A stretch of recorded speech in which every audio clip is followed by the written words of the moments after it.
Okay, and I think we're live. Hopefully this is working. Hi, everyone, and welcome to our live broadcast. I'm Carissa Farrow. I'm the Director of Marketing and Communications for Lumos Transforms, and I am here today with Ije Ude. Welcome. Thank you, Carissa. So I'm very excited because we're going to talk about growing resilience at work. And initially, when I published this and promoted it, I was talking about entrepreneurial resilience, which is my favorite word to say, to try and say out loud. But I realized it's not just for entrepreneurs. It's really for being resilient in any kind of work, which could be you go into an office, or you're an educator, or you are an entrepreneur, or you're an activist, or you're a parent who has things you have to do day in, day out. So do you want to say a little bit, because when I've interviewed our facilitators in the past, we've talked about, with Pierre Etienne, we talked about hypnotherapy, and we talked about massage therapy with Colleen. So we've done a couple different things, but we haven't really talked about being at work. And usually all of us have some kind of work that we do. So you want to talk a little bit about that? Sure. I think really understanding the connections. Are you getting an echo? No, I'm hearing you just fine. Okay. So I think understanding connections between how stressed I was feeling and the kind of work I was able to do, it took me a while to make that connection. And one of the things that kind of surprised me the most as I was, working with NCAM and practicing the tools more was how much it shifted how I was working and how I was approaching my work. And so a lot of the judgments that I kind of had before of oh, I'm such a procrastinator, or I've packed all this stuff in my calendar again. How did I do this? I just had a different perspective around understanding okay, these weren't necessarily personality flaws. It wasn't because I hadn't read enough self-help books. There was something else physiologically going on that I wasn't understanding that was affecting how I was showing up as I was doing my work. That's interesting. When I hear people in my life who talk about when they struggle at work or things are very stressful, they usually think there's something wrong with them, that they're ineffective or they're lazy, or why do they put things off? But I don't think anyone's really thinking that it's a physiological situation. They think it's some kind of moral failing, exactly. or that they're not good enough. You talk a little bit about then what the physiological things that happen that make, I don't know, persisting, or we were talking about grit, right? Before, the buzzword around work is to have grit, to push, to keep going, to get stuff done. And not everyone can do that. Do you want to talk about why? Yeah. So I think grit is kind of put up there as the goal and what we need to aspire for, and how people who succeed, they have grit. Grit is the secret sauce, or, that people who succeed have. And, what we know about grit is that it's more about this, being able to push through adversity and persevere through it, and till you reach your goal. But what isn't talked about in that conversation is the cost of doing that. And, the cost of when you're pushing, where is that energy to push actually coming from, and how unsustainable it actually is? Because part of what happens with this idea of okay, I feel uncomfortable, I feel tired, but I'm just going to ignore that and push past it, is one, you're not really in tune or listening to what your body is trying to tell you. And so you're kind of you're actually being trained or being taught to push past your own limits, your own physical limits that your body is trying to tell you, and ignoring those signals. And repeatedly ignoring those signals from your body is what creates a heavy load on your system, and over time can lead to disease or burnout. And so realizing that instead of this idea of pushing, but able to be responsive to what your body is telling you, and then understand how to respond to it, is actually what allows you to get to where you want to go intact, and healthy. And so yeah, I think what was really instrumental for me was like understanding the role that stress plays, like understanding like the stress relaxation cycle, what it feels like in our body, how that affects our emotions, how that affects like what's going on with us physically, how that affects how we behave, how we treat ourselves, how we treat other people. That was really instrumental in me understanding like, oh wait, like this pushing thing actually isn't really serving me. And so I could speak up. Yeah. Can I ask, I personally, I wonder how come some people seem to just be able to push all the time and some people can't? Mm-hmm. So I was talking before about the stress, like relaxation cycle. And so we all have stress in our lives. And so understanding your stress relaxation cycle helps you understand, okay, how do you in particular respond to stress? And then when you're stressed, what helps you come down and relax? And so like a really simplified way to like look at it is imagine like that stress relaxation cycle happening on like 3 tiers. And so on the bottom tier is like when you're completely relaxed. And when you're completely relaxed is kind of when you're able to access like your full self and bring in all your imagination and creativity and like problem solve and connect with people. And kind of like these are like when people are working and they feel like they're in the flow, you know, like they get in a zone and they're like, oh, I was just like working away, or I was just like reading, or I was just writing, and everything was just flowing. More than likely they're in that like that bottom tier of like being relaxed. When people feel like a little bit of stress or a little bit of like challenge, then they can jump into the second tier, which is what people like talk about a lot, the fight or flight response. Mm-hmm. And so the fight or flight response is, it's your system's automatic, like involuntary, like you can't think your way through it. It's just how your system responds when it feels threatened or it feels challenged. And so when you're in that space, like the fight response would be that like, okay, I have this work to do. I'm just going to push my way through it. And you're kind of tapping into like the adrenaline that comes with this response to get yourself in gear to like move through stuff. It's kind of like when people take like, oh, I'm really tired, so I'm going to have some Mountain Dew, or I'm going to have some like caffeine to give me a jolt. So that kind of jolt is like that fight response. And then like the flight can look like, you know, binging on Netflix or like Hulu, you know, watching a whole season of Handmaid's Tale in one sitting. But it can also look like overworking, you know, like really like just like saying yes to everything and kind of distracting yourself from like the work that maybe feels scary to do, right? And you're like, oh, instead, let me like reorganize my sock drawer, or let me, you know, like send out these emails, or let me mess around on like social media and, you know, and kind of distract myself that way. So like when we're in that like fight flight response, that's some of how it affects like our work. And these are the people that we may look at and be like, oh my goodness, they're such Energizer bunnies. They're going from meeting to meeting. They're doing all this stuff. Like, that's so amazing. I wish I were like that. And then there's the third tier where it's like the freeze response. And the freeze response is usually when you are so overwhelmed by all the challenge, all the stress that's going on, that your body is just like, okay, we need to check out because we're going to get overloaded. And so it can look like just, sometimes it can look like you're actually trying to work and you're sitting in front of the computer and you're just like, the words won't come, or they're coming really slowly.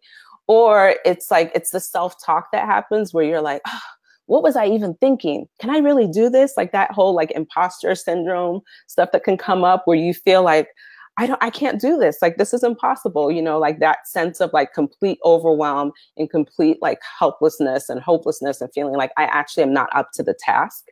And so that's some of what, so usually the people who are in that freeze zone, they look at people who are more often than not are in fight or flight. And they're like, why can't I do that? Like, they seem to be able to keep moving and, you know, getting along, but they're not realizing that their systems are just responding to the stress load they have differently. I really appreciated that explanation. For me, it's always eye-opening. I manage this information for Lumos Transforms all the time, and I'm always learning something new about what those responses might look like. And that procrastination by getting involved with other stuff could be a flight response, which never occurred to me before. So thank you for that. Yeah. And I'm sure other people will relate to that as well. Hi, Karen. Karen's watching with us. Hey, Karen. And if you guys have questions for EJ, drop them in the comments. Even if you're watching the replay, we come back and always read all the comments and can respond to you if you have anything you want to ask or know more about. So what I was thinking is when you were talking about that bottom tier relaxation flow state and that people can actually work in that flow state, imagine that. I know. That you could work and be relaxed. And one of the things is, and you talked about, and everyone should, if you haven't already, please go to the blog, lumostransforms.com/blog. And the most recent blog is an interview with EJ where she talks more in depth about this. And that idea of building capacity kind of in that relaxed state, like if we could raise the threshold of that place where we can be in flow. So we would get more resilience, right? More capacity to work in a relaxation state. And I'm wondering, how can we do that? How do we do that? I think the first piece is kind of realizing that it's a practice. You know, it's not like a one-time thing. It's not like a goal you figure out and then you're done. It's really just the practice of like noticing when you are pushing, noticing when you are in flight, noticing when you're, up and freeze, and then being able to, when it's appropriate, decide like, okay, I make the choice and know how you can begin to like settle your system and kind of come down into a more like relaxed state. And so it really starts with just awareness and being able to, one, get clear about how does it show up for you? How do you tend to like respond to work? Like, are you an overcommitter? Are you like, up there in the perfectionist land, kind of beating yourself up? Are you, leave things to the last minute, like kind of understanding like your particular work style, and then see how it maps out onto like your stress relaxation cycle. And then being able to notice like, okay, when that behavior shows up, that's kind of your cue of like, oh, wait, what's going on with me? Am I in like actually the best state for me to do this work? Because part of what happens is like, it affects your thinking and affects what you're able to do, like the state that you're in. And so when you're in, fight, for instance, part of what happens is your body is like mobilizing all its resources to be like, there's a threat and we need to like, fight it. And so it gets really like focused on like, okay, what's going on? Where's the threat? How can we like, attack it? And when it does that, like it just really narrows your vision. So if you're trying to get work done and this is all that you're like able to like really see, you're just going to come up with really like short-sighted like solutions or visions or ideas. And so it's going to even impact what you're able to like think of, And a really interesting thing that I learned that I was like, I had a sense that was happening, but now it's great to have the scientific proof. But actually, when you're in that fight flight response, something happens to your middle ear that affects your hearing. So you actually can't really hear everything that the other person. So like when we get into arguments with people and we're like, you're not listening to me, they really probably aren't because they can't, And so again, like it's just like you're limiting like the resources that you have access to. So that's going to impact the work that you come up with. And so it serves you on multiple levels, not just for like your health and well-being, but also for the kind of work you want to do, to think about what state you're in as you're doing your work. It's amazing to think of. I use the example of there's a lot of activism going on, right? And people want to think of solutions and work together to form solutions to the problems that they see. But most of the time they're just fighting with the other side on Facebook. Yeah. Because people are so stuck in the stress of everything that all they can do is fight. And it limits the ability to work together or creatively solve problems. That's not limited to that. That can happen in workplaces too. If it's a high stress environment and there's no system that encourages people to relax or manage that, it could make it hard to come up with solutions for the things that you want to get done. Mm-hmm, mm-hmm.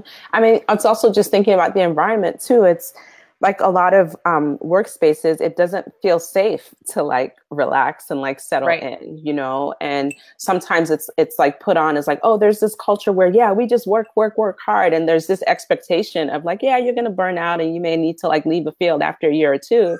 And, you know, some fields are okay with that. And I'm just like, no, that's not okay. You know, especially if you're an organization who has like this grand vision of like what you want to do out in the world. And it's like how we're doing that work is really important, because, you know, you want your vision to be sustainable, but so then the way you work has to be sustainable. So really rethinking like our work cultures, like really rethinking like what our values are, you know, because sometimes there is like this value on like pushing and staying up all night and not getting enough sleep and like having stuff in your calendar full. And there's not enough discussion about like the impact that has on us.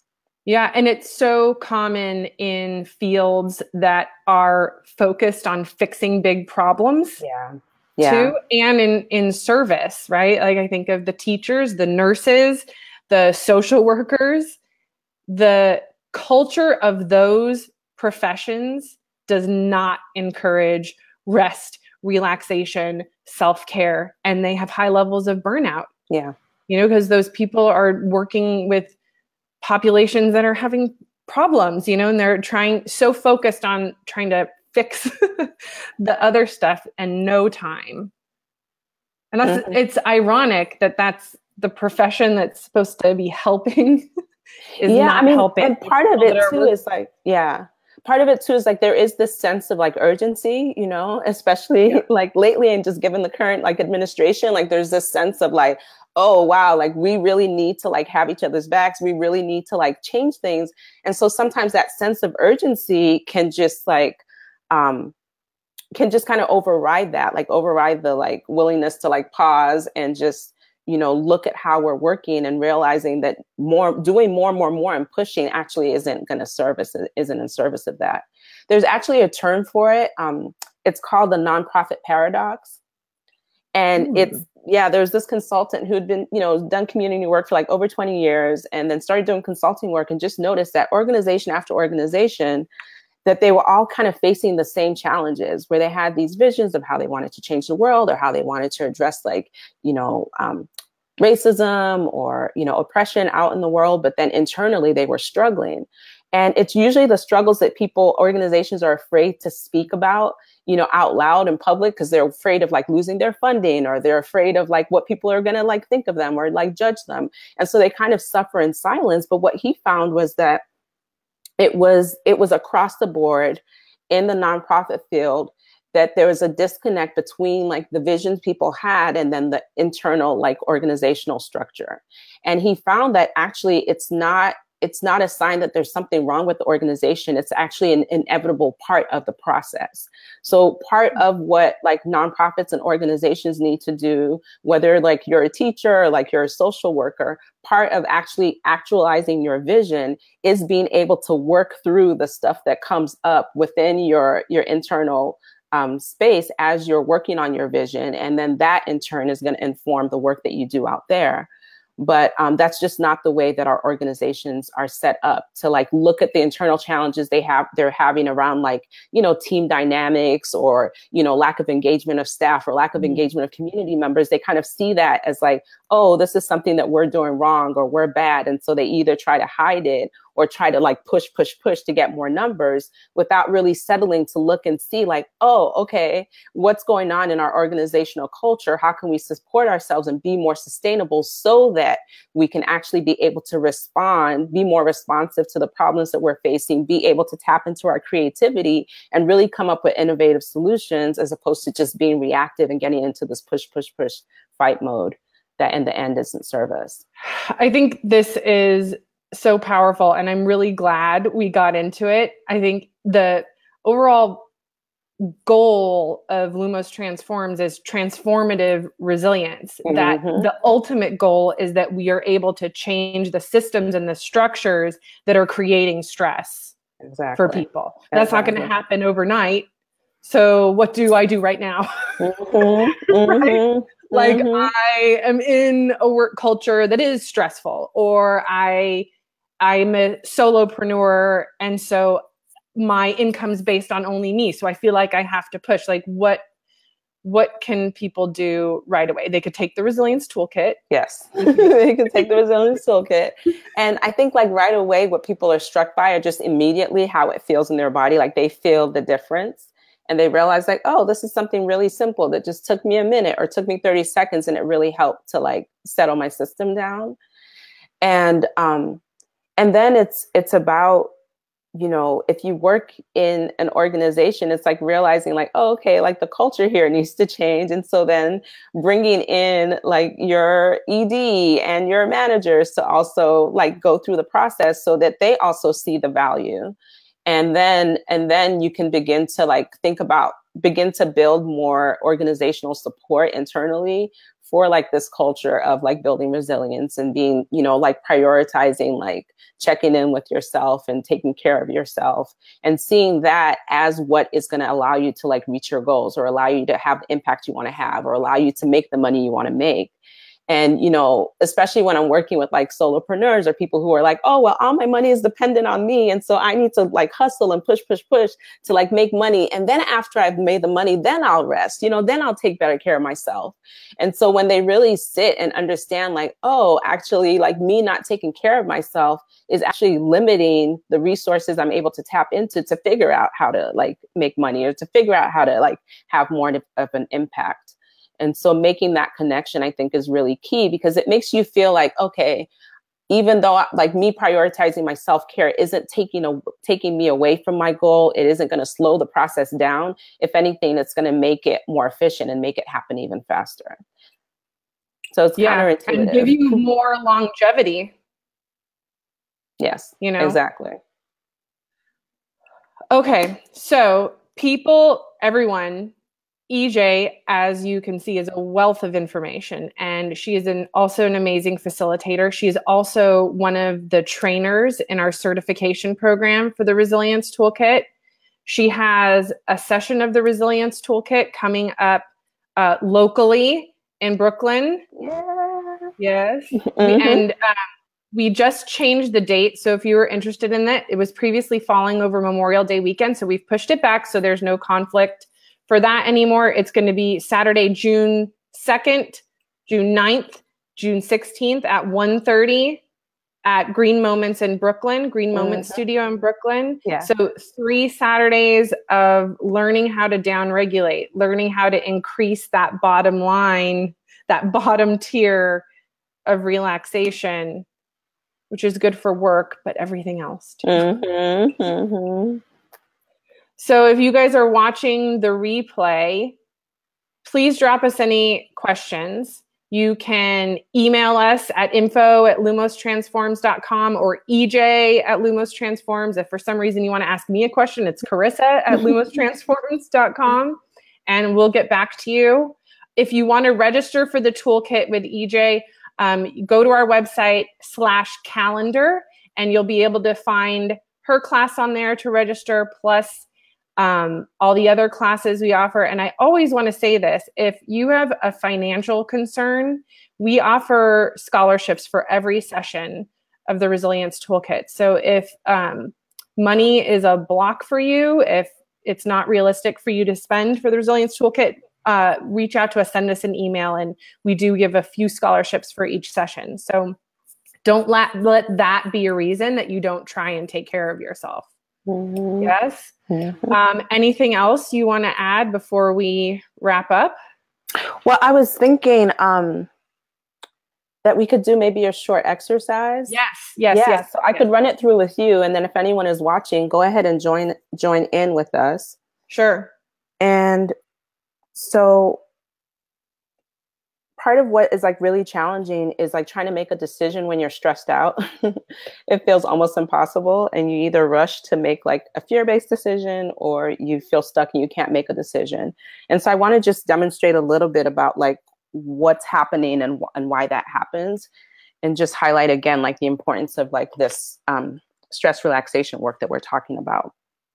So I want you to find two things that are similar weight, but not exactly the same. So I've got my eyeglasses case and my pencil case. Okay. Similar weight. Okay, so I've not exactly the same. Perfect. Yeah. So go ahead and put both of them like in the palm of your hand if you can, or just like hold both of them and see if you can feel which one is heavier. Okay. So you feel like you have a sense of which one is heavier? Mm-hmm. Okay. All right. Now I want you to shift your grip from just holding them, and I want you to actually like grip them tight. Hold them both tightly. And then see with this grip on here, can you feel into which one is heavier right now? I can, but it's harder. Okay. Yeah. It feels more the same. Yeah, exactly. So that's usually what happens for people. And part of it is like when you're tight and you're constricted, which is what happens when we get stressed, is like our whole body, our whole system kind of constricts and tightens up to either like mobilize us to fight or get away or like we're frozen. And so that constriction, like what happens in our body, it numbs out like all that we're able to sense. Yeah. So it limits what we're able to pick up on and the information we're able to access. And so when you're going through and you're working and you're stressed out, that's what you're doing, is you're limiting all the information you can type into to get your work done, to make decisions. And so that's why it's important, like, to settle your system so that you can actually feel into all the information you have around you and make more sustainable decisions, make better informed decisions. So so that's just like a quick exercise that kind of illustrates that. I love it. If I'm like tight and constricted, I can't feel what's heavy, what's difficult, what I don't like, what's not working. Mm-hmm. And I can't feel what's easy, what I like, what I prefer. Yeah, that's amazing. Mm-hmm. Thank you. That was quick and awesome. Cool. All right. Well, thanks everyone for watching. Thanks for watching the replay. You can find us at lumastransforms.com. P.S. I want to put a plug for your Instagram account, Radical R&R. Yes. Mm-hmm. Radical R&R on Instagram. She's been producing some awesome stuff on there. So follow us on Instagram. We're Luma's Transforms. There's an underscore in between, but also follow Ije, who's been making some awesome stuff on there. And we'll see you guys next time. Make sure you send us any questions if you have them and let us know what you thought of the exercise. Great. All right. Thanks, Carissa. Thank you. Bye. Bye.